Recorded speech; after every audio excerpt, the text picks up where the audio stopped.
And so we finally come on to Matthew's Gospel, and we look at how God has held us accountable, really, and how he held Israel accountable. And this accountability comes down to us now here in the church. And right at the end of this reading that we had today, it was about the fact that the chief priests and the Pharisees heard his parables, and they perceived that he was speaking of them. Now there's a thing. They suddenly caught on, he's talking about us. Duh. Yeah. He's been talking about you for the last 3 years. And the people actually think he's a prophet. So they can't get rid of him at the moment. And so they're listening to what he's saying. And it's about the vine dressers bringing forth fruit. He says, "Hear another parable. There was a certain landowner who planted a vineyard and set a hedge around it to protect it, dug a winepress in it and built a tower, and he leased it to the vine dressers and went into a far country. Now when vintage time drew near, he sent his servants to the vine dressers that they may receive its fruit." And in Revelation we have this picture of the angels coming to call us to account. What's happened? What have you done with your life? What's happened with your ministry? You know, how have you ministered to others? How have you been Christ to this homeless person? How have you been Christ to this poor person? How have you been Christ to this disabled person? How have you been Christ to this person who's locked up in prison? How have you been Christ to someone whose house is on fire and needs to know about Jesus Christ? Yes. How have you ministered? Where is the fruit of your own life? What's your witness? Do you scare everybody away with your preachy attitude and your lifestyle that's totally the opposite? We have to think about that one, don't we?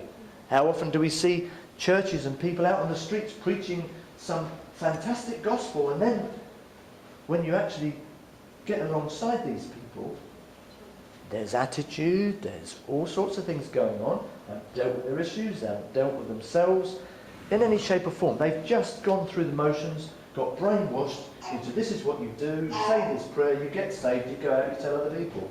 And that's how it works. And then you can preach to everybody once you know a little bit about the Bible. Where's the personal relationship with Christ? So we don't want to have a church like that. We want to be people of the book, but not just people of the book that know it so we can just spout it. We want to be people of the book that live it. We want to be people of the book that mean what we say and say what we mean. Does that mean we're perfect? As Paul says, not a chance. No way. But we're pressing on to the goal. We're actually on a path. We're on a journey. We have hope. Thank God we have hope. Otherwise we're to be pitied above all men. So Israel, yes, this is to Israel. This is a message to Israel. Jesus Christ himself is talking to Israel. Is he talking to the whole of Israel? Yes, in a way, because the Pharisees and the scribes represented Israel. In the same way that the church leaders here today, our clergy here, we represent the new vineyard, the new engrafted branches to the vineyard. We are representatives of Britain, England. And so he's talking to these people through this parable. And one of the things that comes out of this is that not only was this parable towards the Jewish nation at the time and the leaders of Israel, but in a sense that also that responsibility of this word that he's speaking, this parable, this story, this account of the person planting this vineyard, comes down to us. When we think of England and the fact that we have been given a responsibility, we have been given the Bible, we have been given Christ to do with what we should do. And at one time we would have assemblies in the school and Children would be taught about Jesus Christ, be taught the stories of Jesus Christ in Sunday schools. The schools would sing hymns to God, to glorify God. There would be prayer. And so many other things like that. And we live in a world now, in this England now, which is totally different. And one wonders at what point God is going to really start withdrawing his hand from Britain in the same way that he did from Israel. Because 40 years after Jesus Christ died, Israel was sacked. Jerusalem was sacked. It was destroyed. And the temple was burned. Because he said, I'm going to take away the hedge around my vineyard. I'm going to tear down its walls. And people are going to come in and trample it down. And I'm even not going to give it rain. Ooh, wonder what that looks like in England.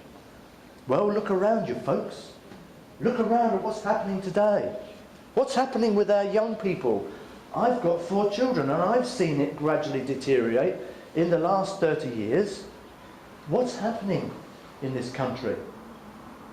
People say, oh, you know, not sure that it's necessarily a Christian country anymore. You're absolutely right. It is no longer a Christian country. We are a minority in our own country now. Islam has almost taken over in so many ways. Through originally coming in as a minority and gradually feeding its way into the authorities and the social political correctness. So we have to be very aware of what's happening in our world today. And we can see, obviously in these verses, it says, and the vine dressers took his servants, beat one, killed one, stoned another, and again he sent other servants, more than the first. Obviously a picture of the prophets that were sent to Israel. And they did likewise to them. They beat them up, they stoned them, they killed them.